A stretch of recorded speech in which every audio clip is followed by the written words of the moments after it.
A Course in Miracles, text, chapter 21, The Inner Picture, section 5, The Fear to Look Within.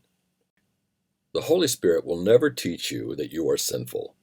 Errors he will correct, but this makes no one fearful. You are indeed afraid to look within and see the sin you think is there. This you would not be fearful to admit. Fear in association with sin, the ego deems quite appropriate, and smiles approvingly. It has no fear to let you feel ashamed. It doubts not your belief and faith in sin. Its temples do not shake because of this. Your faith that sin is there but witnesses to your desire that it be there to see. This merely seems to be the source of fear. Remember that the ego is not alone. Its rule is tempered, and its unknown enemy, whom it cannot even see, it fears. Loudly the ego tells you not to look inward, for if you do, your eyes will light on sin, and God will strike you blind. This you believe, and so you do not look. Yet this is not the ego's hidden fear, nor yours who serve it. Loudly indeed the ego claims it is, too loudly and too often. For underneath this constant shout and frantic proclamation, the ego is not certain it is so. Beneath your fear to look within because of sin is yet another fear, and one which makes the ego tremble. What if you looked within and saw no sin? This fearful question is one the ego never asks. And you who ask it now are threatening the ego's whole defensive system too seriously for it to bother to pretend it is your friend. Those who have joined their brothers have detached themselves from their belief that their identity lies in the ego. A holy relationship is one in which you join with what is part of you in truth, and your belief in sin has been already shaken, nor are you now entirely unwilling to look within and see it not. Your liberation still is only partial, still limited and incomplete, yet born within you. Not wholly mad, you have been willing to look on much of your insanity and recognize its madness. Your faith is moving inward, past insanity, and on to reason.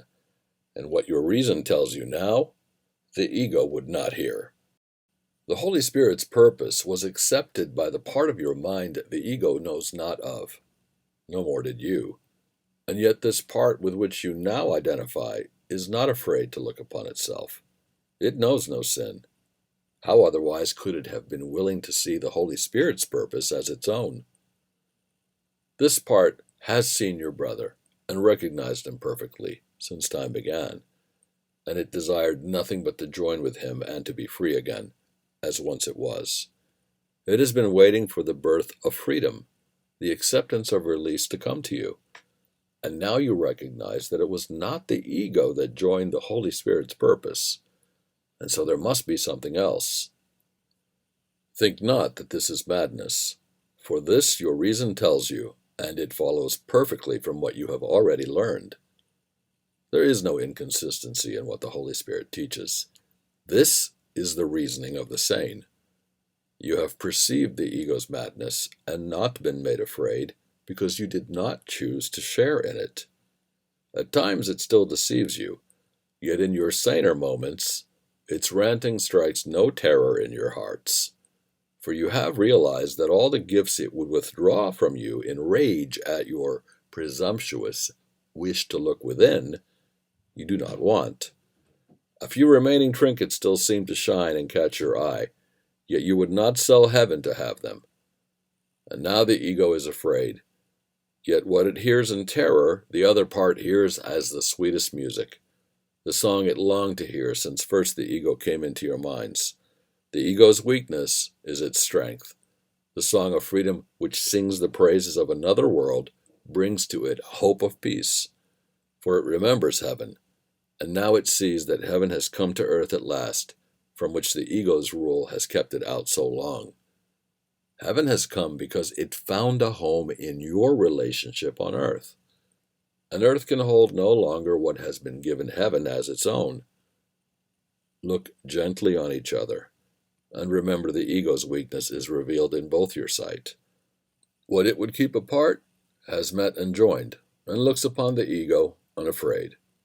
Little children, innocent of sin, follow in gladness the way to certainty. Be not held back by fear's insane insistence that sureness lies in doubt. This has no meaning. What matters it to you how loudly it is proclaimed? The senseless is not made meaningful by repetition and by clamor. The quiet way is open. Follow it happily, and question not what must be so.